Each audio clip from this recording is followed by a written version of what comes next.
Broadcasting from the business capital of the world, this is the Podcast Business News Network. Hi, welcome back, everybody. It's been said that everybody's got a story. We all have a story. We uncover your story when we talk here, and I stumbled upon this guy's story. He's a very accomplished architect in the New York City metro area.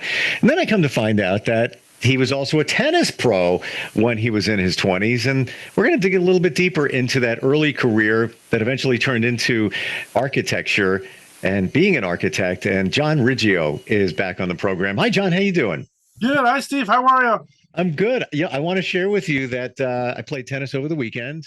And even before I did, I went and I bought a brand new racket because the one I had, I busted a string, and it was getting kind of old anyway. It was a Prince racket. Did you ever play with Prince rackets in the past? And were they a sponsor of yours back in the day? Yes, I did. Yes, originally I had the Prince racket. The big racket was this metal racket from Prince. Yeah. And that's what really started my pro career, because I had my mother go and buy this racket, and she looked around for it, and she went to this sporting pro shop. And like the first day I used it, I bent the racket. So when she brought it back, wondering if there's something wrong with the racket, he immediately can tell that I can become a pro player. I mean, this was a sign that I could play tennis really excellent. I mean, that was really what was happening there. Yeah. I can barely hit the ball, so I'm not bending any rackets. And I told that I was playing against my daughter, and I told her that story. She's like, "Really? You can bend a racket?" I'm like, "Yeah, and break one too." I think you said in the past that you broke a wood racket. Yes, that's correct. Let me just shut this off for a second. Sure. Yeah. By the way, if you want to check him out, or any of the tennis stuff that we're talking about, John, Riggio.com. Do they still play with wood rackets today? Yeah, people still like wood rackets. I think almost all the wood rackets are gone. But yeah, I bought some old wood rackets. I have them. I was looking at them because when I was young, I started playing some tennis with my family. My father, my mother, and my brothers.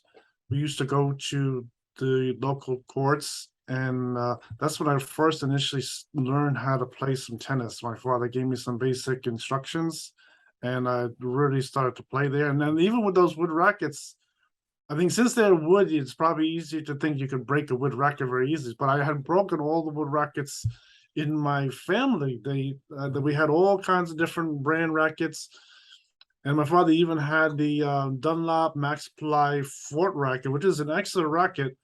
And I even broke that racket, so I was able to hit the ball very hard, and that was one of my abilities. And I think they could tell I could become a pro player. This is before the Prince racket. This is a few years before I had that racket invented and everything.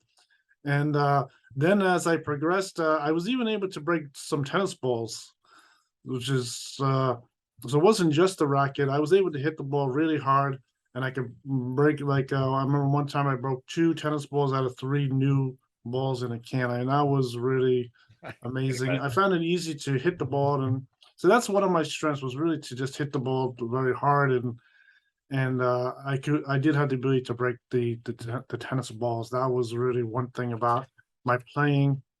I want to ask you before we get into bouncing back into the 80s and some of the amazing things that you did with tennis back then. When you fire a shot, do you know where it's going to go? Do you have that feeling that after you hit the ball, that split second after you hit it, are you saying to yourself, "Yeah, that's going where I wanted it to. That's it." What's it like? What's it?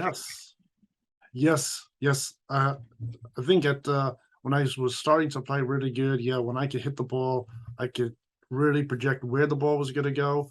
I'm really focusing on where it's going to go. It's going to try to hit it inside the line, and it's going to go either short, or it's going to go long to the corner, across the court, things like that. So I was very accurate player.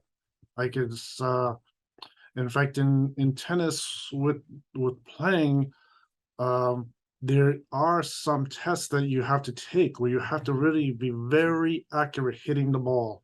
You have to get each serve. You have to hit the serve in 5 out of 6. Has to go between 2 little cones they put on the court. So you really have to become very accurate. And most people cannot pass this test. It's too difficult.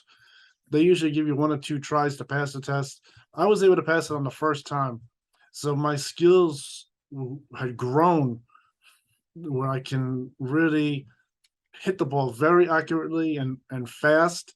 And I could really was able to go through all the different requirements of the test and pass that test the first time. That was another requirement that was necessary to move up in tennis, was to pass this test. Amazing. Yeah. As somebody who just occasionally plays tennis, I can't even imagine. I'm lucky if I get if I get it inbound. What is your favorite? What do you think is your strongest? Your forehand, your backhand? I think I started off, my forehand was really my strongest shot. I started off as a player that was playing like an 80s style with a high topspin. I think most people, when you're just starting to learn, you would hold the grip like continental style and you would hit just a straight ball. But as I progressed, I really went with the 80s style of hitting a topspin.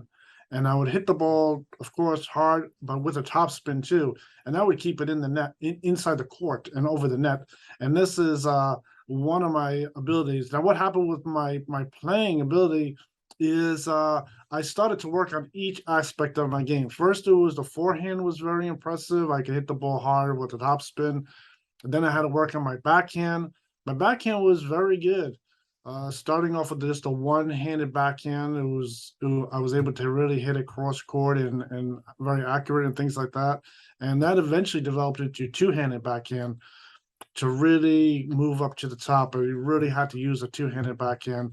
And then I had other shots. The number one shot that really developed was my serve. The serve is very difficult to learn. When you're starting off young, it's hard to learn the serve. Yep. And I really worked at it. And I started to work on the serve, and my serve became so amazing that it was really my number one shot. This was they can't believe it. This is one thing that really got the pros looking at me with this type of serve I had. And I had this very straight serve that was amazingly fast, and I could ace my opponent very easily. In fact, I was able to ace my opponent for the whole game. I could just hit straight serves. He wasn't able to. My opponent cannot even hit the ball back, and I could win the whole. Some games I won just by acing my opponent. I was really amazing. The ball was amazingly fast going down the court, and they really can't believe it. And that was really good. I even developed an excellent return of their serve too. This was another thing, and this became part of some of my style of playing. Was that when they served the ball to me, I hit the ball back to them so fast that I was then I was like serving the ball to them, and then it used to destroy their like concentration and in their game. They used to get upset. Sometimes they would say remarks all of a sudden. That I'm ruining their game, that I was because because everyone wants to start off with a serve, they have an idea they're going to hit the serve and then they're going to follow up with a net shot or something like that. Then when they hit the ball back, it was completely over for them. They had to run all the way across the other side of the court and everything. It was unbelievable. So I developed each shot, improving it. And that was really to win more matches and play better and things like that. And that's so I think you had asked me before about my style of tennis playing. So my style of tennis playing was very similar to many of the players. They had pointed out, I think I was going through, they were pointing out that I was playing a little bit like Agassi, then I was playing like Lendl, then I was playing some of the other players say like McEnroe, Becker. Yes, maybe it was playing. Yes, correct. Or really like Bjorn Borg. I think a lot of people. I developed my two-handed backhand. They sort of saw me playing as Bjorn Borg also at that point. But I think overall, I had my own style of playing, and I think a lot of it had to do with also taking control of the game. Is really what my style of playing. And not only my style of playing was then as I learned, I got to the point with getting some additional pointers with Tony Roach, really moving up my net play at that point, holding the rackets where I could really improve my net playing, and my net playing really went up even further. So the balls were not going through, and I could really hit a winning shot at the net. So that's another point that really propelled my game further up. And then with the serve, even though I had a very hard first serve, I added on a couple other serves, some easier serves to the opponents. I had some very nice slice and top spin serves. So I was You know able what? to. I want to ask you that. You just said topspin. Is there a name when you fire the ball over the net, it lands, but then it spins out of in a totally different direction? Like you think it's coming to you, it hits, and then it's out of the way, and then there's almost no way that you can hit it. Is there a name for that? Oh yeah, well, if it really goes in a different rate, that's really like they call it a trick shot, and that's really who you can always throw in a couple of trick shots when you're playing. Can you, And how do you do that though? Because I'll tell you this: when I was playing with my daughter the other day, she fired the ball to me, and it did that, and yes, and we both stopped, and we're like, this is like what just happened because it was inbound. There was no way I could hit it, return it because it hit and pew, it fired off. It spun off into the other direction. yes. A lot of times a slice serve is very much like that, where you're hitting the ball and it's gonna make a turn as soon as it hits the ground. It's gonna spin, and that's one advantage to try to give them a slice serve, so they really can't just hit it right back so easy. They really have to adjust their playing, and it gets them off balance. That's one thing with the slice type of serve, and it works pretty good. Uh, but I think with as far as my playing style, I think my playing style was unique. But I think if you looked at my style, people would see different aspects of my game.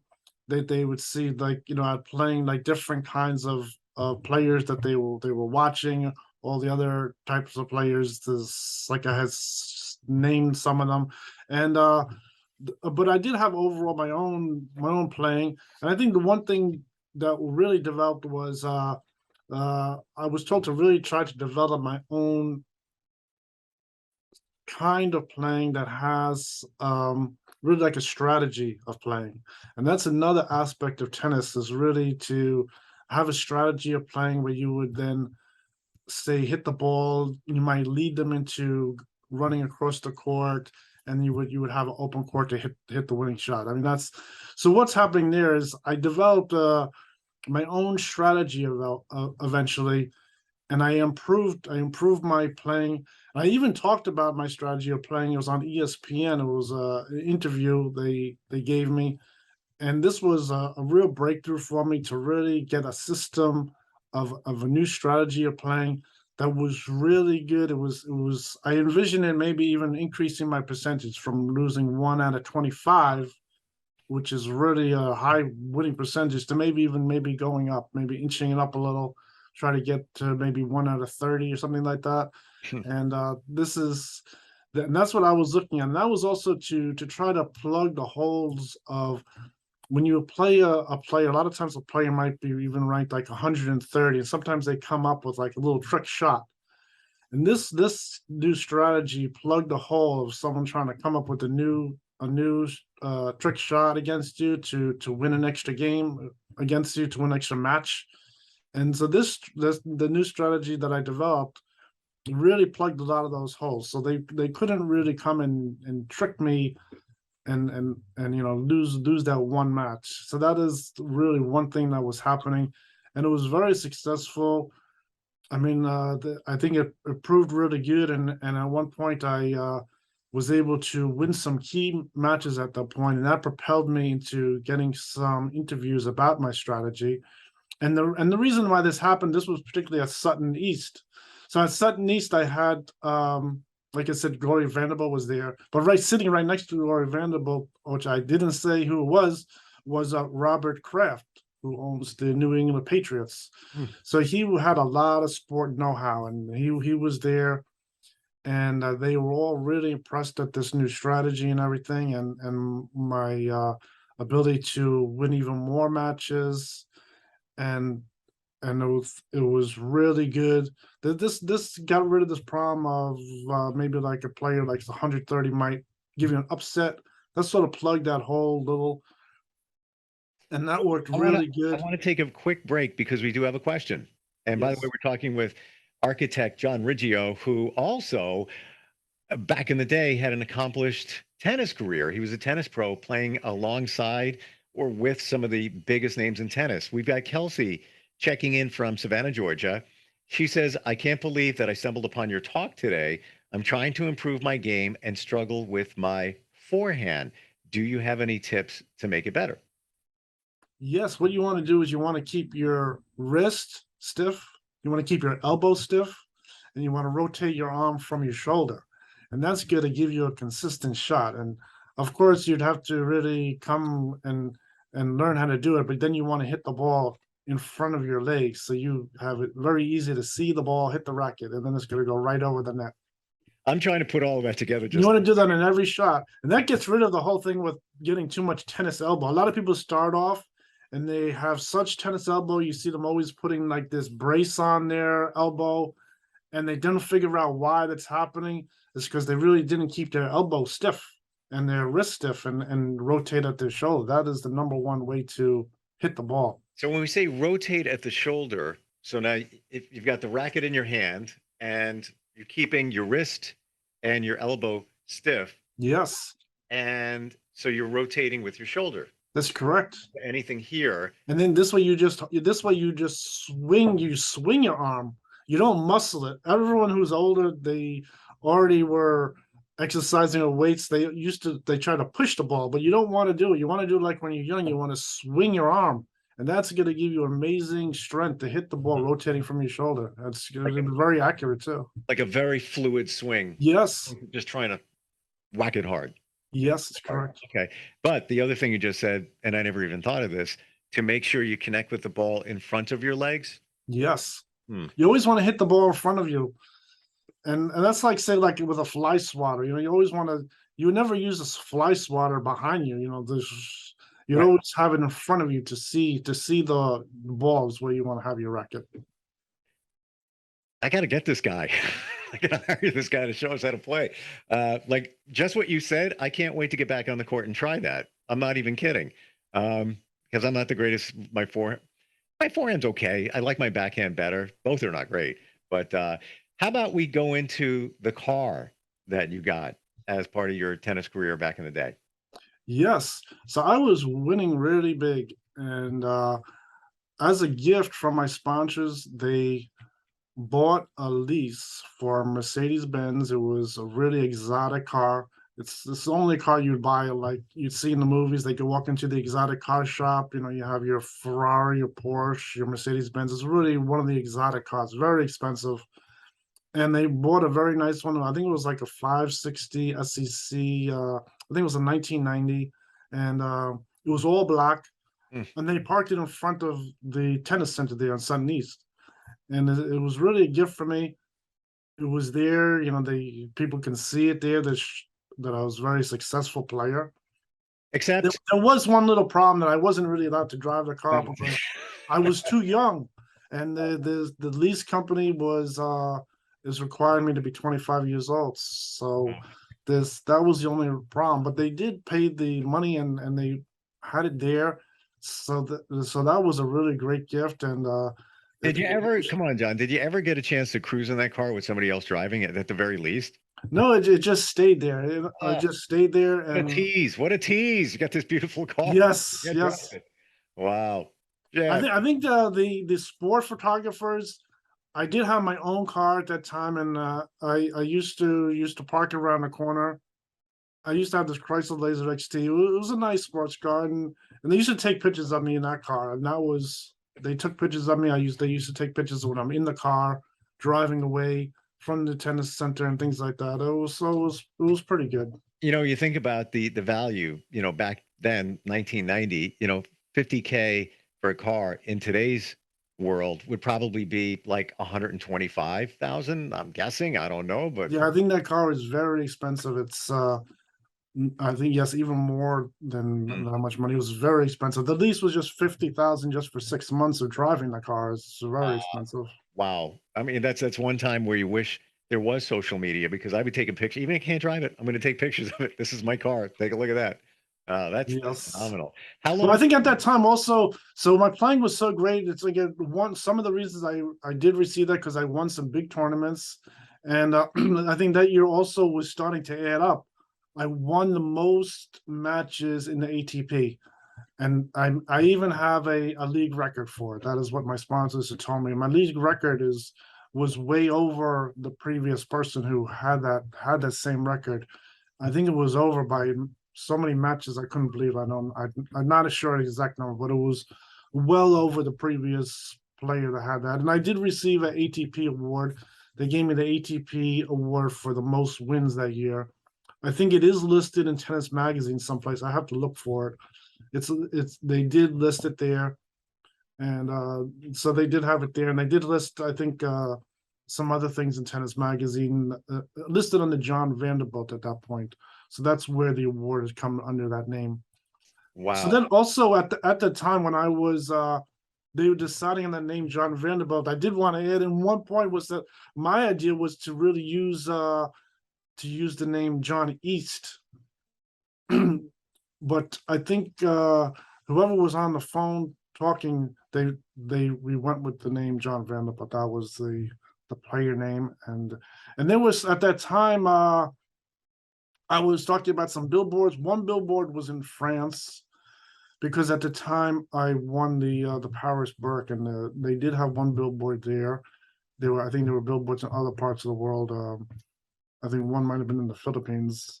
What were some of the names you went by? So we got John Vanderbilt, John Yes. or Johnny East. Wasn't there another name? Oh, I had a whole bunch of them.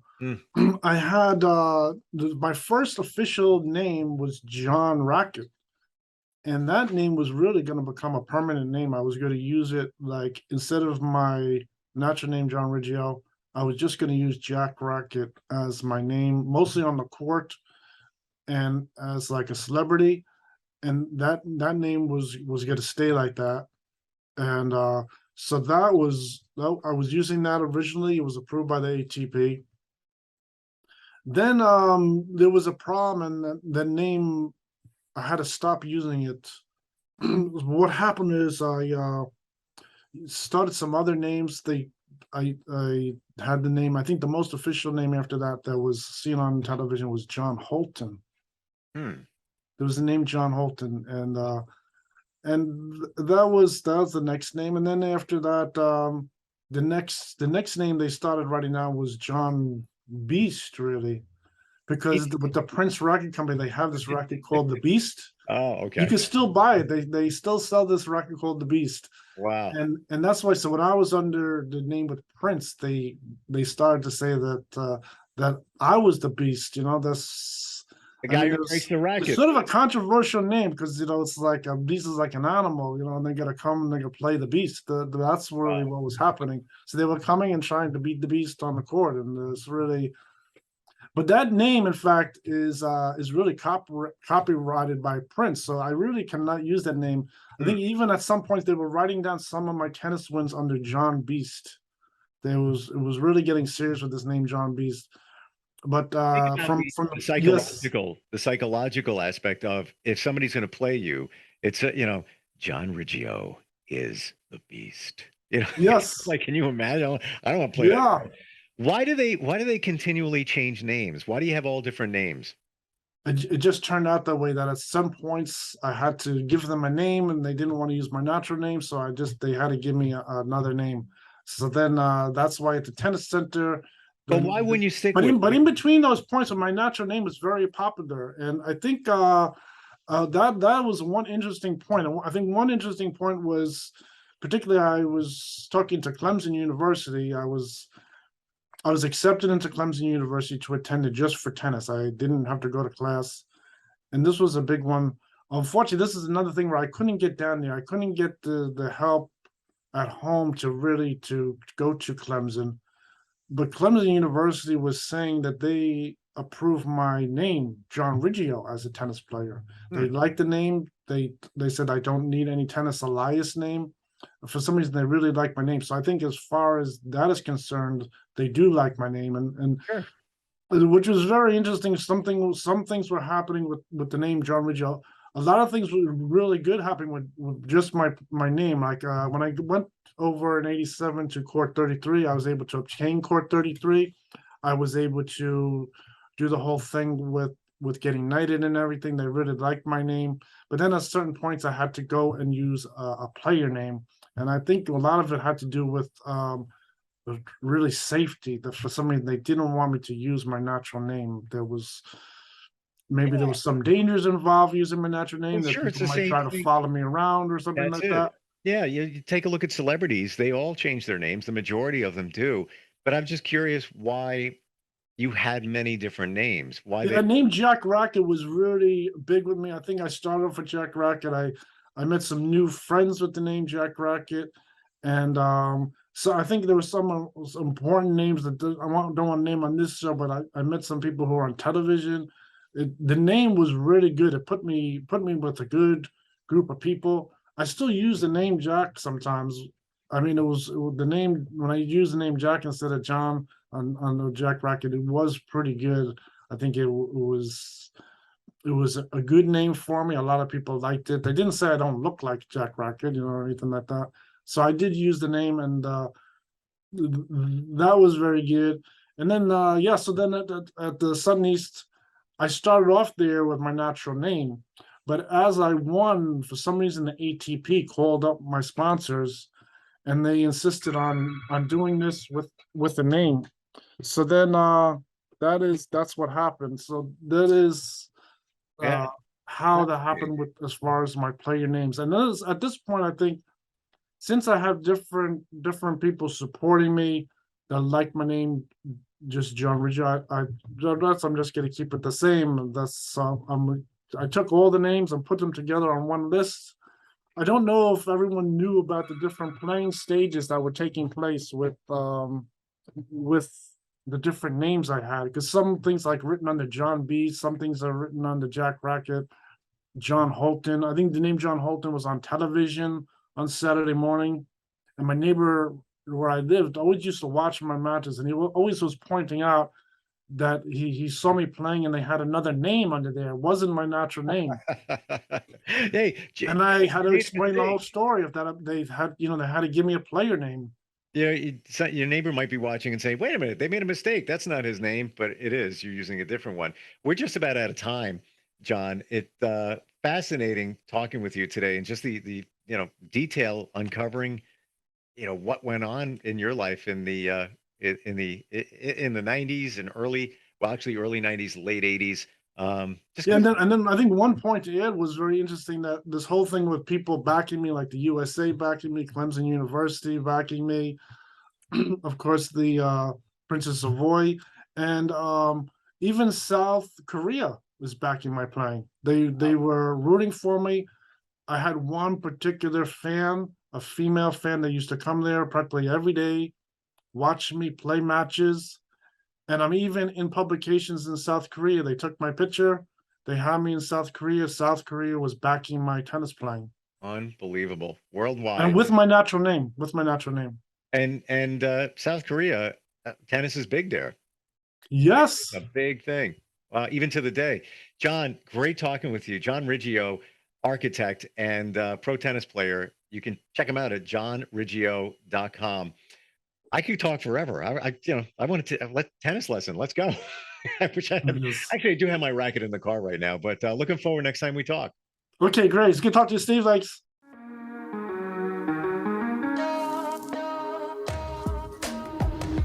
Broadcasting from the business capital of the world, this is the Podcast Business News Network.